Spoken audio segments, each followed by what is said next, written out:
Mari kita berdoa bersama-sama. Raditu billahi robba wa bil islami dina wa bi Muhammadin nabiyya wa rasulah. Rabbi zidni ilma warzuqni fahma.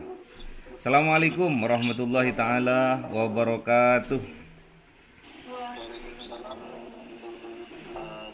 Wah, ini semangat ya. Di dalam jiwa yang semangat terdapat nur keberkahan dari Allah ya.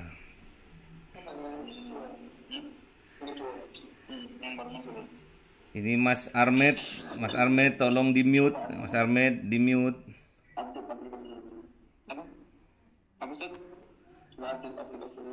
Armed, Raif di mute.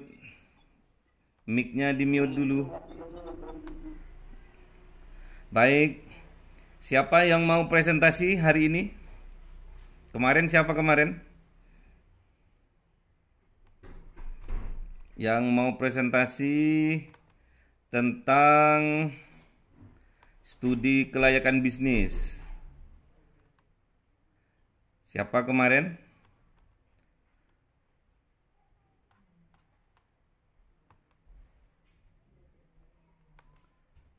Halo, nggak ada yang presentasi.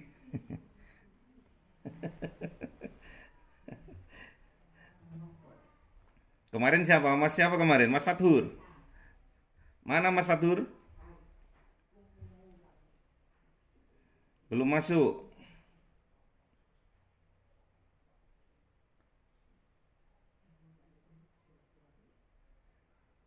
Baik. Langsung kita mulai. Ini kok cuma Mbak Vinato ini yang kelihatan wajahnya ini. Loh, kok dimatikan?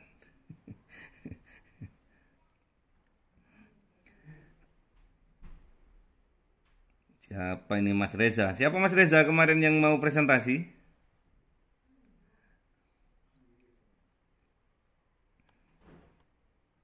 Gak ada. Masa gak ada kemarin? Mas Fatur mana Mas Fatur? Kok belum masuk? Fatur belum masuk. Nggih. Mas Fatur belum masuk. Nggak bisa masuk. Gak bisa masuk? Gangguan.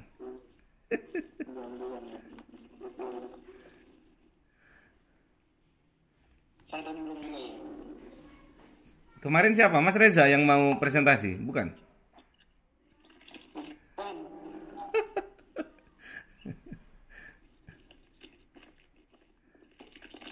Nah, ini Mas Fatur sudah masuk ini. Nah. Mana Mas Fatur? Hadir, Ustaz. Jenengan yang mau presentasi?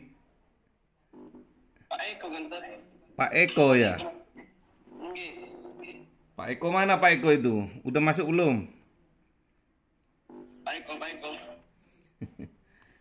nggak masuk, Ustaz. Pak Eko. Ada keluarganya meninggal. Innalillahi wa inna ilaihi raji'un. Baik. Langsung saja kita akan memasuki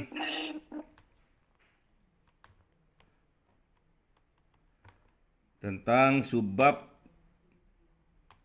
studi kelayakan bisnis.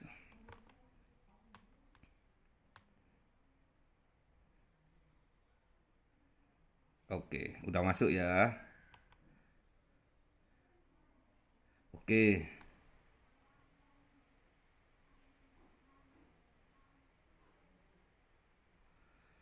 Studi kelayakan bisnis. Apa sih studi kelayakan bisnis itu? Yaitu suatu studi yang bertujuan untuk mengukur layak atau tidaknya sebuah proyek. Jadi studi ini berfokus pada identifikasi potensi.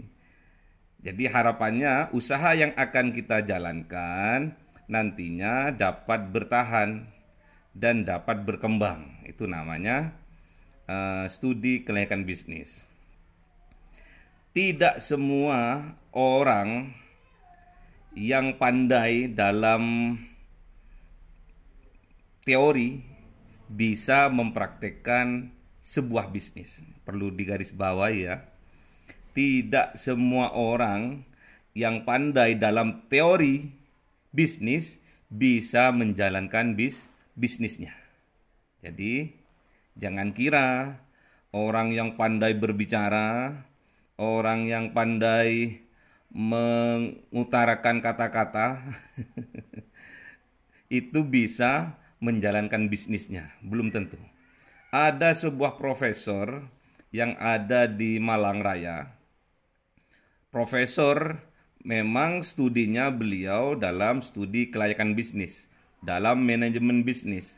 Namun sang profesor setiap dia itu menjalankan bisnisnya, mulai dari ayam goreng Kentucky yang ia rilis dari nol, itu tidak bertahan lama. Cuma seumur jagung ya. Belum 4 bulan sudah ditutup. 3 bulan sudah ditutup. Buka lagi bisnis lainnya juga ditutup. Nyoba lagi UMKM juga ditutup. Jadi tidak semua orang yang pandai dalam berkata-kata, dalam menyampaikan, atau pandai dalam sebuah teori tentang bisnis belum tentu bisa menjalankan bisnisnya dengan baik ya. Butuh seni, butuh manajemen. Dan seorang pakar manajemen pun tidak bisa menjalankan bisnisnya bukan karena beliau kekurangan bahan kajian, bukan. Bahan untuk diteliti, bukan. Tapi memang beliau faknya atau makomnya hanya sebatas menyampaikan saja. Jadi perlu diingat, jadi tidak semua seorang pembisnis itu awalnya dia pandai dalam berteori, tidak. Kita akan memasuki nanti langkah-langkah bagaimana kita itu dalam studi kelayakan bisnis. Jadi ada studinya, ada penelitiannya, ada yang juga nggak pakai gitu ya. Jadi kita standarnya seperti ini kalau kita mau memulai sebuah bisnis ya. Jadi langkah-langkahnya dalam studi kelayakan bisnis di sini ada kurang lebih 7. Yang pertama, mengamati peluang di pasar. Yang kedua, inventarisasi bidang dan jenis bisnis yang dapat dipilih dengan mudah. Yang ketiga, kriteria memilih bidang dan jenis bisnisnya. Yang keempat, menentukan pilihan bidang dan jenis usahanya. Yang kelima, kriteria pengambilan keputusan. Yang keenam, manfaat studi kelayakan. Dan yang ketujuh, proses studi kelayakan dimulai. Ya. Oke, kita akan bahas satu persatu ya. Jadi yang pertama yaitu mengamati peluang pasar. Jauh-jauh hari untuk kakak tingkatnya Anda yang tentang manajemen bisnis.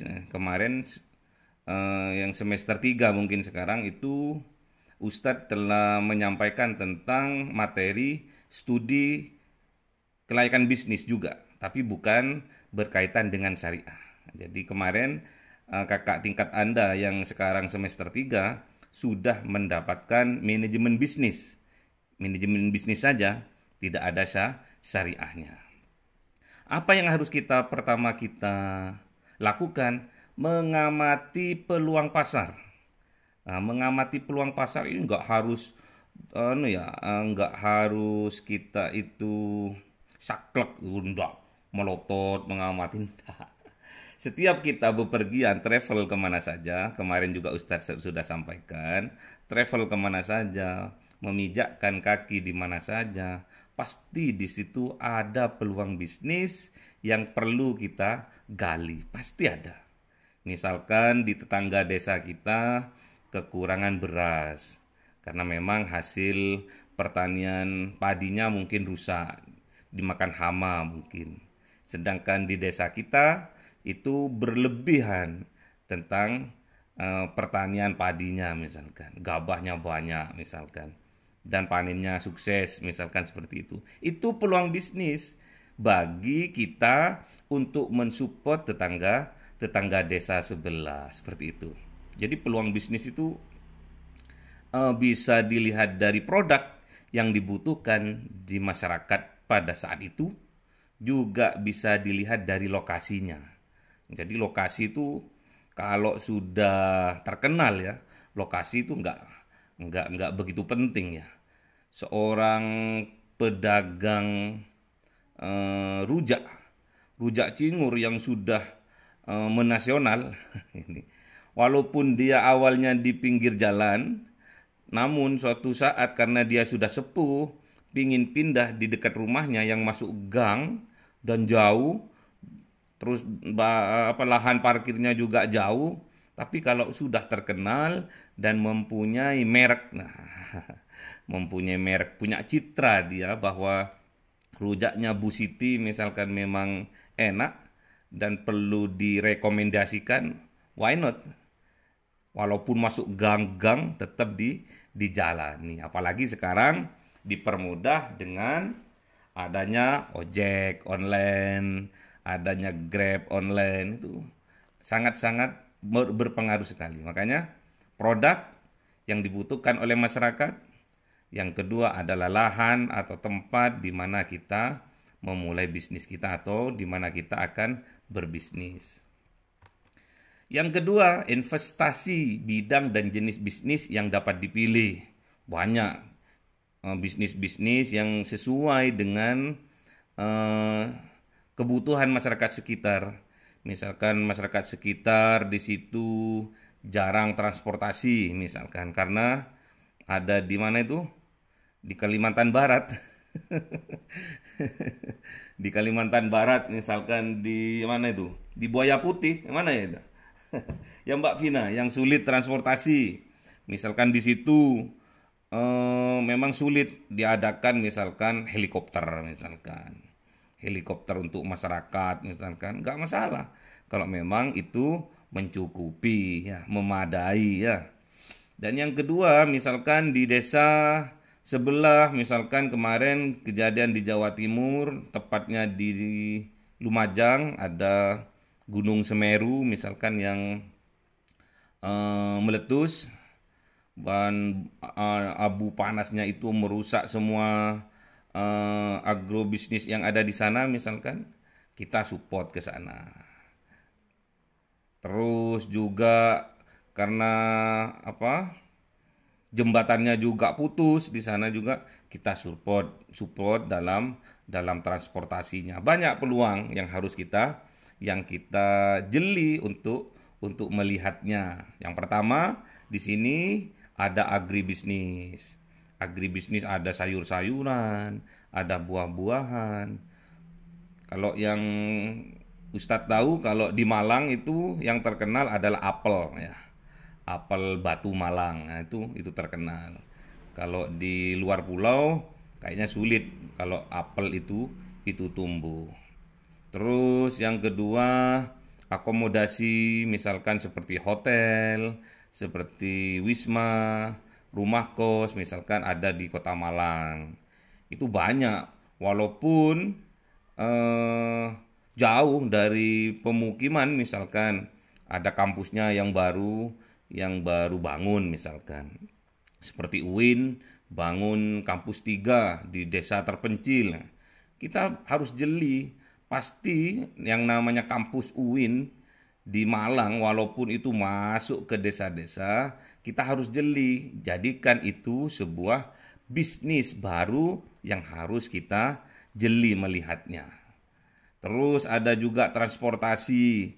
Transportasi sekarang bisa pakai ojek online, pakai Grab online, dan pakai apa lagi? Banyak lah. Yang online itu sangat mempermudah. Terus ada lapangan olahraga, misalkan sekarang futsal yang nggak terlalu lebar, tapi diminati oleh pemuda-pemuda khususnya. Juga persewaan lapangan bulu tangkis itu luar biasa itu ya.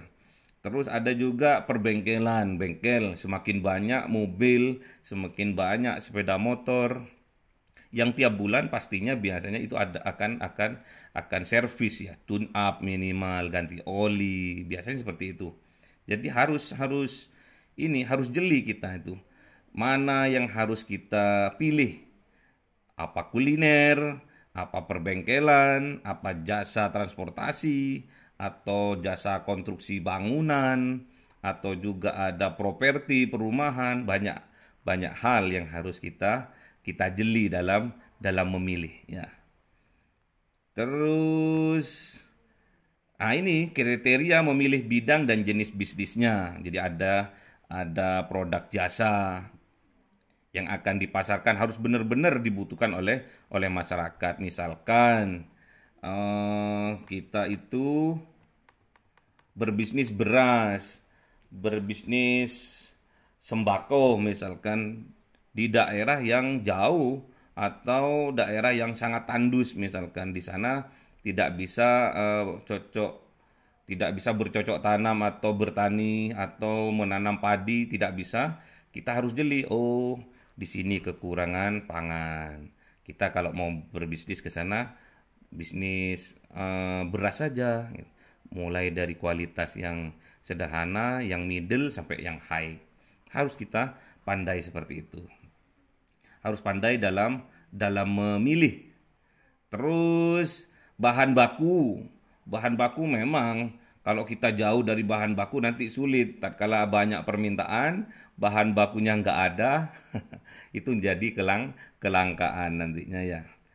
Dan juga harga jual harus terjangkau ya. Jangan kita monopoli ya. Orang yang lainnya susah, misalkan kehabisan beras, kehabisan sandang pangan, misalkan seperti itu, terus kita monopoli yang seharusnya harga beras itu 10 sampai 15 ribu tiap kilonya, kita jual 50 ribu, itu nggak boleh kalau di dalam manajemen bisnis syariah. Terus pangsa pasarnya jelas.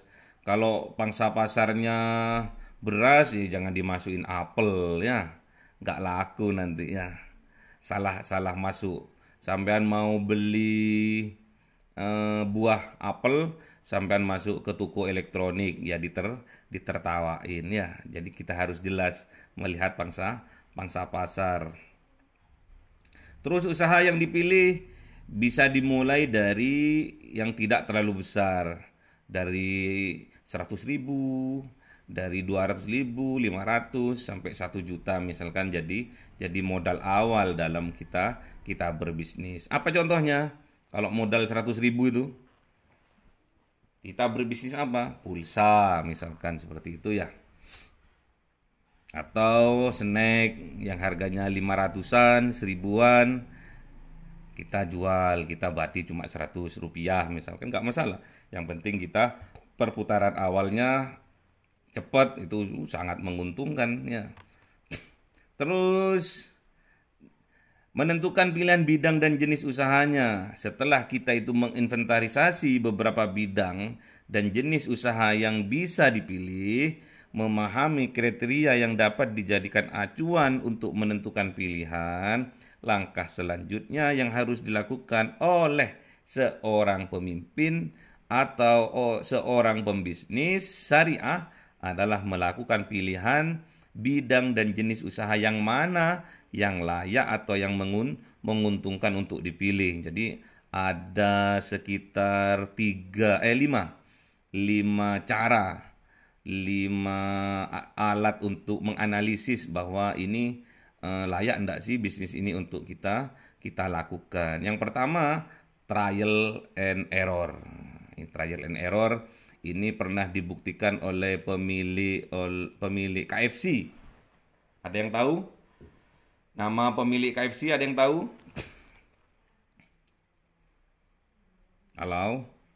Siapa yang tahu?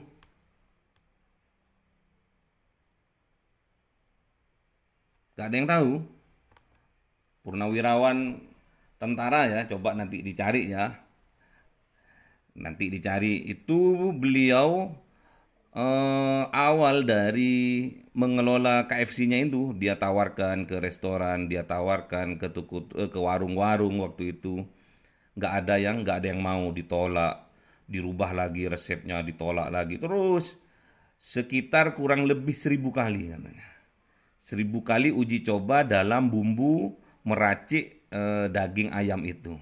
Akhirnya ke 1.008 kali dia mencoba, akhirnya produk yang ia tawarkan, bumbu masakan yang ia tawarkan, yang dinamakan KFC sekarang, baru diterima.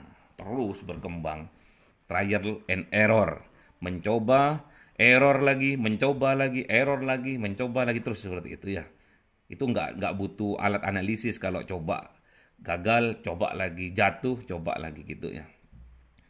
Terus screening.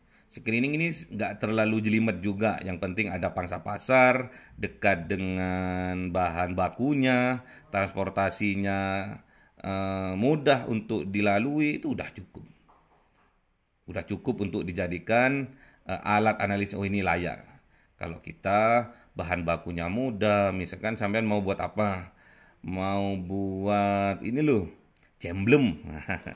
Kalau di Malang itu usum namanya jemblem. Jemblem itu bahan bakunya dari singkong ya. Singkong yang diolah, ditumbuk, terus di dalamnya itu dikasih gula merah ya.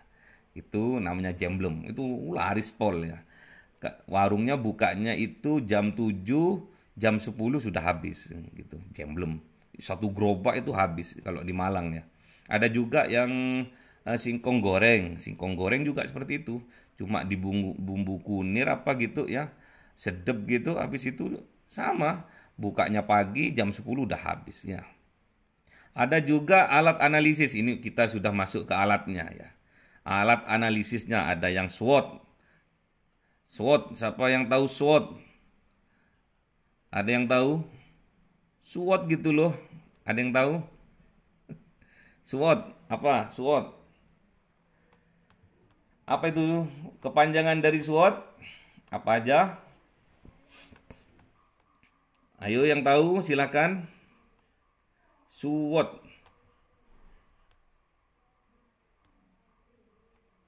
Strength. Apalagi?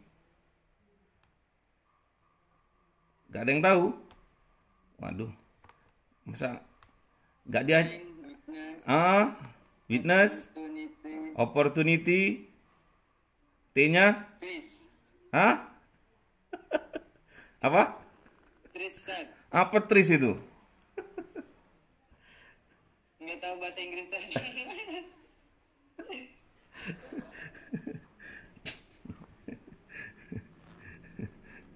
Ancaman ya, threats, ancaman ya. Udah dipelajari kemarin di manajemen bisnis? Enggak ya? Belum. Terus kalau itu strength itu kekuatannya, kekuatan produk saya apa sih? Kalau di sini ini udah mau fighter ya. Udah mau apa namanya? Siap terjun di kancah perdagangan sudah. Udah siap berarti sampean. Baru sampean masuk ke dunia market ya yang bagus, besar misalkan, untuk sampean buktikan bahwa memang produknya sampean ini luar biasa. Jadi kalau nggak mental pembisnis, apalagi pembisnis syariah, jangan ini ya, jangan jangan coba-coba untuk masuk ke market yang nasional ya. Kalau udah yakin dengan produknya, dengan kemampuan memanagenya, dengan kemampuan pemasarannya, produksinya, distribusinya udah siap semua, baru sampean masuk ke dalam market nasional bahkan internasional ya. Ada juga analisis matematika. Ya, namanya matematika, semakin banyak keuntungannya semakin oke gitu aja ya. Nggak usah nggak usah ribet. Yang penting keuntungannya bagus, banyak, cukup untuk saving, cukup untuk membayar gaji karyawan, cukup untuk meningkatkan bahan untuk produksi, luar biasa. Cukup untuk membeli alat produksi yang canggih, luar biasa sudah itu. matematikanya udah main ya. Ada juga analisis break even point. Jadi analisis nol, nggak rugi, nggak untung. Jadi tinggal waktunya. Waktunya masih panjang nggak nih? Saya mencapai BIP ini dulunya modalnya 1 juta. Terus sekarang sudah misalkan ditarget sama sampean 6 bulan punya keuntungan sekitar 10 juta misalkan. Sampean udah 2 bulan udah balik modal nih, udah balik modal dari yang 1 juta yang dikeluarkan ternyata sekarang mendapatkan balik lagi modalnya tadi udah 1 juta lagi di kantong, itu namanya BIP, break even point. Misalkan dalam jangka 2 bulan, berarti masih ada 4 bulan lagi, itu namanya keuntungan ya. Karena dalam 2 bulan sudah mencapai BIP. Ini yang pakar akuntansi harusnya bisa dalam menghitung BIP-nya. Ini BIP-nya ini lama ndak mencapai BIP ini? Berapa bulan sih kira-kira? Kalau sekiranya sampean target 6 bulan dengan keuntungan 10 juta, ternyata BIP-nya kembali pada ke 5 bulan, misalkan pada bulan kelima, ya itu kurang nutut biasanya gitu ya. Terus kriteria pengambilan keputusan. Secara umum itu ada 2 kriteria yang dipakai untuk pengambilan keputusan. Yang pertama, profitabilitas komersial. Yang kedua, profitabilitas ekonomi nasional. Kalau yang komersial diantaranya dapat mengelola keuntungannya itu untuk mengelola dan mengembangkan usahanya, melaksanakan kewajibannya terhadap karyawan, membayar gajinya, yang Ustadz sampaikan tadi, melaksanakan kewajibannya terhadap negara yaitu membayar pajak misalkan. Terus yang keempat, melaksanakan kewajibannya terhadap masyarakat sesuai ajaran agamanya seperti berinfak, bersedekah, bantu yang lainnya yang sedang kesusahan misalkan.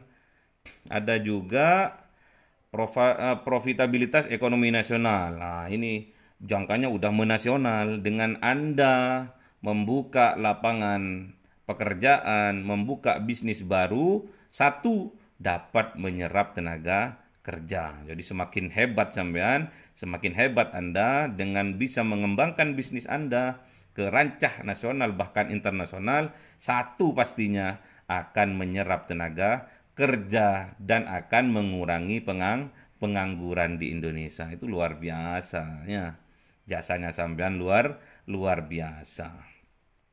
Terus juga ruang lingkup dan kompleksitas proyek bisnis itu makin luas, ruang lingkupnya dan kompleksitasnya makin banyak tenaga ahli dan dana yang diperlukan muter nanti ya. Sehat nanti kalau perekonomian itu muter atas bawah ke atas lagi muter, itu luar biasa. Apalagi sampai bisnisnya sampean itu, bisnis Anda itu menembus internasional, negara akan mendapatkan devisa. Jadi, paham ya? Terus yang keempat, seberapa besar proyek atau bisnis itu memberikan manfaat atau mendatangkan kesejahteraan bagi seluruh rakyat Indonesia. Ya, bermanfaat. Buka cabang di Jawa ada, di Jawa Timur ada, Jawa Tengah ada, Jawa Barat ada, Kalimantan ada, di Singapura ada, di Malaysia ada. Itu salah satu produk dari pondok pesantren Riyadul Jannah. Namanya produknya adalah M2M ya. Jadi warung makan, jadi restoran seperti KFC tadi, tapi lebih menyehatkan dengan transaksi yang syar'inya. Sudah menembus ke ranah ke kancah internasional, bahkan Singapura dan Malaysia sudah ada. Kalimantan sudah ada, apalagi Jawa Timur, Jawa Tengah, Jawa Barat sudah ada semua. Kurang lebih sekarang mencapai 38 cabang di seluruh Indonesia dan di luar negeri. Namanya M2M. Oke. Apa sih manfaat studi kelayakan itu? Ada beberapa pihak yang berkepentingan terhadap hasil studi kelayakan ini terkait kepentingan mereka masing-masing dalam aktivitas dan tanggung jawabnya. Satu, investor. Pasti kalau usaha kita semakin meningkat, semakin berkembang, pasti dilirik sama investor. Mas, mbak, gak butuh dana nih. Ayo kerjasama dong, nanti aku modalin. Ayo dikembangkan dong, nanti aku tambahin lu modalnya. Gimana dong kalau saya buka di sini? Wes pokoknya investor akan melirik atas prestasi dari usaha yang kita lakukan. Yang kedua, kreditor. Kreditor ini siapa? Perbankan, koperasi. Itu juga akan melirik atau bahkan minimal mereka menjadi syarat. Oh, ini luar biasa ini bisnisnya ini. Ini kemarin cuma 2 cabang ini di Kota Malang misalkan. Ini sekarang kok sudah 9 cabang. Ini nggak butuh modal apa ini? Nggak butuh pinjaman apa ini gitu. Akhirnya kreditor, perbankan, koperasi dan lain sebagainya datang ke sampean, Mas, Mbak nggak butuh dana nih buat apa kek? Buat beli mesin kek? Buat beli lahan baru kek? Buat dibangun restoran misalkan. Itu dari pihak kreditor akan datang untuk menawarkan jasanya. Dan yang ketiga itu dari pemerintah Indonesia itu sendiri. Alangkah senangnya pengangguran yang ada di Indonesia berkurang karena dengan bisnis kita yang berkembang kita bisa menyerap tenaga kerja dari masyarakat Indonesia. Juga kita bisa membayar pajak tiap tahun ya. Terus juga dana yang kita bisa sampai ke luar negeri, bisnis kita sampai tembus ke kancah luar negeri misalkan, itu akan mendatangkan devisa bagi negara kita tercinta ya. Wah, ini proses studi kelayakan bisnis mulai dari gagasan bisnis, terus identifikasi, terus memilih bisnisnya, menghimpun data dari informasi yang ada, terus mengolahnya, menganalisisnya, terus menyimpulkan ini layak atau tidak. Kalau layak diteruskan atau dilaksanakan. Kalau sekiranya bisnisnya tidak layak, ya jangan dilaksanakan. Itu aja. Ini sekilas ringkas tentang proses step by step dalam kita melakukan analisis bisnis, dinamakan studi kelayakan bisnis. Jangan lupa setiap kita mau memilih, setiap kita mau memulai sebuah bisnis, tanyakan pada hati nuranimu terlebih dahulu. Karena yang perlu kita siapkan adalah mental kita sebagai pembisnis, mental kita, pengetahuan kita, keberanian kita, kejujuran kita, kecerdasan kita dalam melihat peluang dan lain sebagainya. Ada yang ditanyakan? Monggo kalau mau ditanyakan, ada yang nggak ngerti di mana? Nanti Bapak Ustadz akan bahas lebih mendalam lagi. Monggo, siapa yang mau bertanya dipersilahkan. Yang mau buka bisnis terus dia gagal, alat analisisnya yang dipakai apa? Kita sharing di sini ya. Monggo para pembisnis, para calon miliarder, para calon triliuner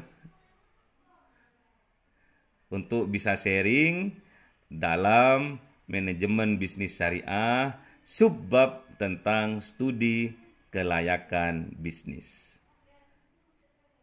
Silakan. Monggo Mbak Mas Rizky.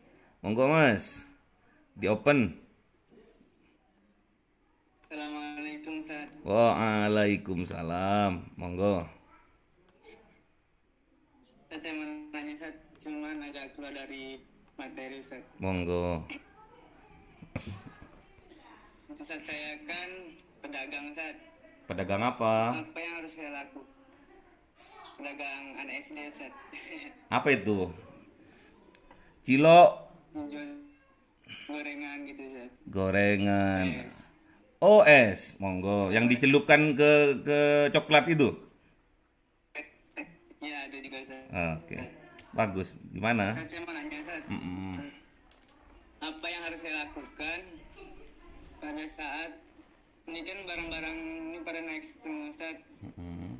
Sedangkan saya nggak bisa naikin harga jual, soalnya kan anak-anak SD susah Ustaz. Mm-mm. Karena kan semua naik kayak tepung, telur, mie, semua naik Ustaz. Mm-mm. Terus Apa gimana? yang harus saya lakukan Ustaz? Mm-mm. Rugi ndak sampean tuh? Rugi sih enggak, saya cuma tuh keuntungan jadi lebih sedikit Ustaz. Ah. Pengeluaran jadi agak lebih banyak. Yang biasanya cuma 60.000 nih sekarang sampai 100 lebih. Oh, Sekali belanja. oh biayanya, biaya produksinya yang biasanya 60.000 sekarang 100 ribuan. Terus keuntungannya berapa? Nah, kalau keuntungannya kurang lah, lebih berkurang. Mm-mm. Biasanya nyimpan 100, ini cuma nyimpan 50. Oh gitu. Kadang nggak nyampe 50. Oh gitu. Oke, baik. Tadi sudah dijelaskan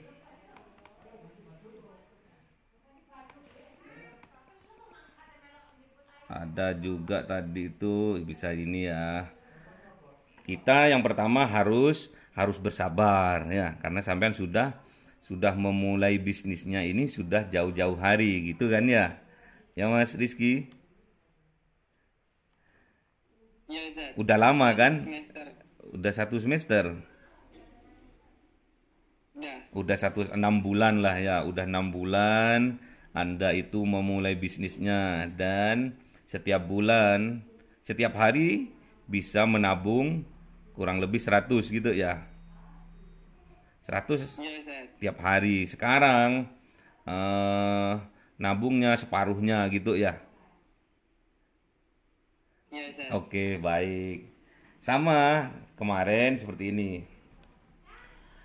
Itu namanya Anda harus bisa mempertahankan pelanggan. Itu juga luar biasa.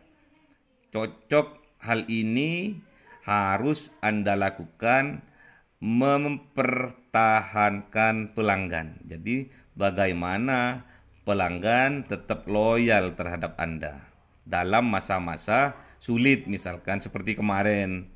Seperti kemarin saya contohkan ke lain bisnis dulu, seperti kos-kosan. Kos-kosan selama masa pandemi 2 tahun lebih, hampir 3 tahun itu kosong. Ditinggal sama mahasiswa, ditinggal sama siswa-siswa karena dengan beralihnya sistem pembelajaran melalui online. Nah, apa yang dilakukan oleh pemilik usaha kos-kosan pada saat itu? Dia mempertahankan pelanggannya. Dengan cara apa? Tidak memungut biaya bulanan bagi mereka yang meninggalkan barang-barang yang ada di kos-kosan itu. Jadi misalkan, Bapak, Ibu, mohon maaf kami nggak bisa ke Malang lagi karena kondisi COVID-19 misalkan. Dan kami belajar melalui rumah sekarang, melalui pembelajaran online misalkan, melalui Zoom misalkan, seperti itu. Terus apa jawaban dari Bapak yang cerdas itu? Bapak yang mempunyai manajemen bisnis syariah itu? Nggak apa-apa, silakan, memang ini musibah misalkan ya. Memang ini sudah ditakdirkan oleh Allah seperti itu. Terus kami nggak bisa bayar kos-kosan selama ini misalkan. Untuk yang terdampak COVID selama 2 tahun setengah, selama hampir 3 tahun ini, sang pemilik kos-kosan menggratiskan. Nggak usah. Lu terus gimana Bapak? Kan ada barang-barang kami di kos-kosan misalkan. Nggak apa-apa. Itu namanya bentuk mempertahankan pelanggan. Jadi pelanggan itu tatkala kondisi kesehatan sudah pulih, kondisi perkuliahan sudah mulai lancar lagi, pasti sang pelanggan nggak akan berpindah kos-kosan. Sama seperti Mas Rizky ini. Sementara untuk sekarang misalkan masa-masa sulit, bahan-bahan pada naik misalkan. Yang seharusnya bisa nabung 100.000, sekarang hanya bisa nabung 50.000. Nggak apa-apa. Pertahankan loyalitas dari konsumen, jangan sampai berpindah kepada yang lainnya. Itu langkah pertama. Langkah pertama, pertahankan. Yang kedua, analisis. Harus bisa menganalisis sambil tetap bekerja sampai beberapa bulan ke depan, sambil beranalisis sampai kapan ini bahan-bahan ini akan naik misalkan. Minyak goreng ini akan naik sampai kapan. Kita juga sebagai mahasiswa dituntut untuk bisa meneliti seperti itu. Dituntut untuk peka terhadap perekonomian. Itu langkah pertama ya. Satu, tetap berbuat loyalitas dari pelanggan harus tetap dijaga. Itu nomor satu. Yang kedua, analisis. Ini dengan cara apa saya untuk bisa memenuhi misalkan saving saya yang biasanya 100.000 tiap hari, sekarang berubah 50. Dengan cara apa? Jangan sampai kita mengurangi kualitas ya.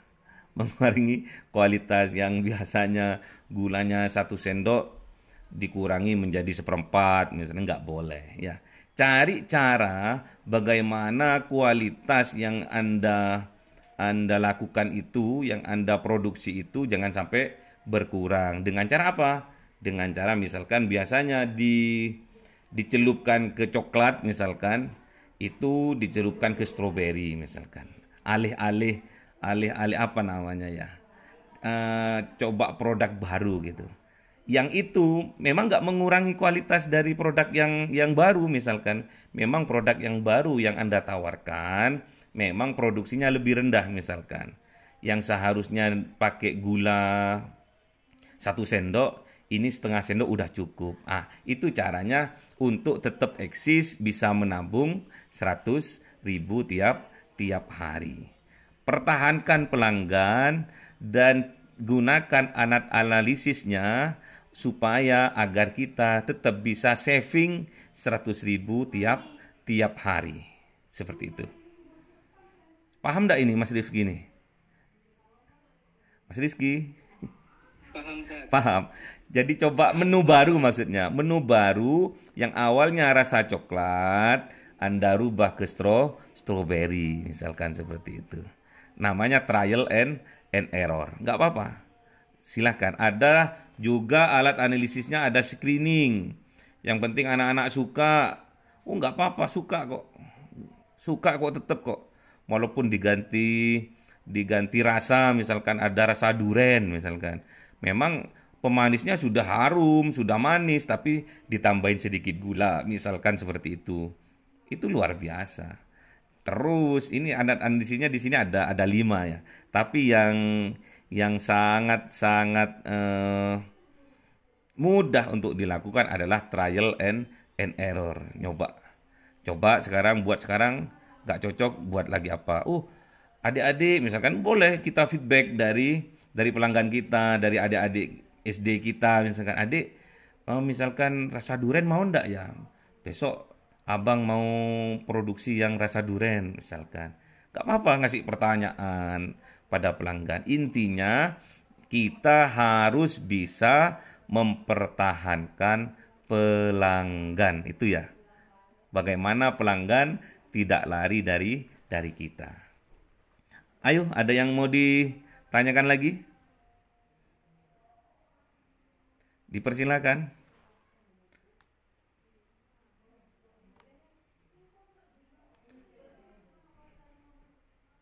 Ada Mbak Vina, ada yang ditanyakan Mbak Vina?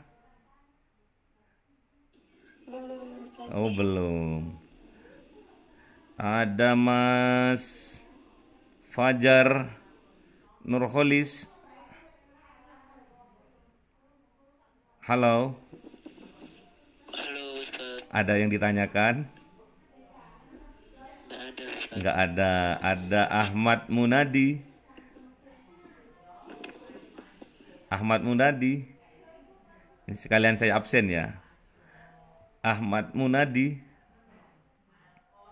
Baik. Ada Mbak Hasna Kamila. Mbak Hasna. Halo. Ya Ustaz. Oh. Ya. Mbak Hasna Kamila ini belum pernah presentasi ya? Ya. Belum ya. Untuk minggu depan ya, Sabtu depan ya. Presentasi tentang perencanaan bisnis syariah ya. Itu subbabnya yang harus dicatat, perencanaan bisnis syariah, planning ya. Planning masuk ke planning, bagaimana kita mengatur perencanaan dalam bisnis kita ya. Jadi besok dipersiapkan setengah jam itu cukup ya. Udah nanti Ustadz yang akan melanjutkan, yang akan menyempurnakan. Yang penting berani dulu ya. Berani kaya ndak nih? Berani sukses ndak nih? Harus gitu ya. Harus. Gak usah malu-malu, apalagi di online ya, nggak ketahuan aja kok ya. Apalagi di online, apalagi mematikan kamera. Ya. Jadi Mbak Hasna besok perencanaan bisnis syariah. Oke. Terus Mbak Leni.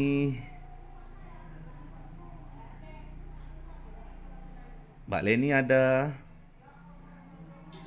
Ada Ustaz. Oh, Mbak Leni ini yang mana? Kok nggak kelihatan wajahnya?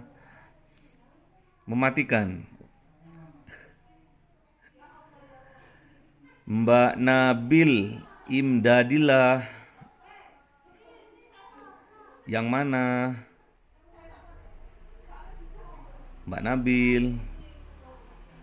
Oke. Mbak Neneng sudah. Mbak Rida. Mbak Rida.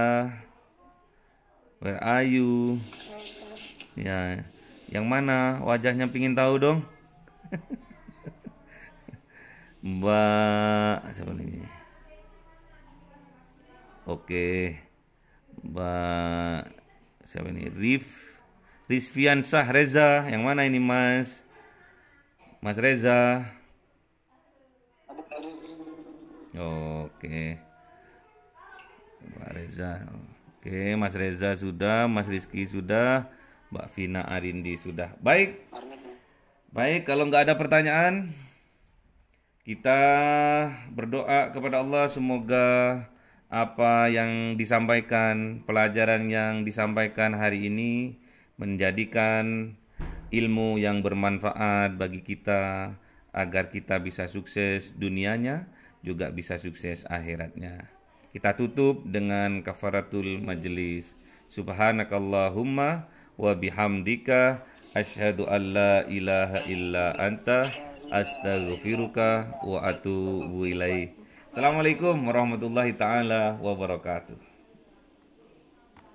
Waalaikumsalam warahmatullahi wabarakatuh. Live dulu ya, live dulu. Makasih.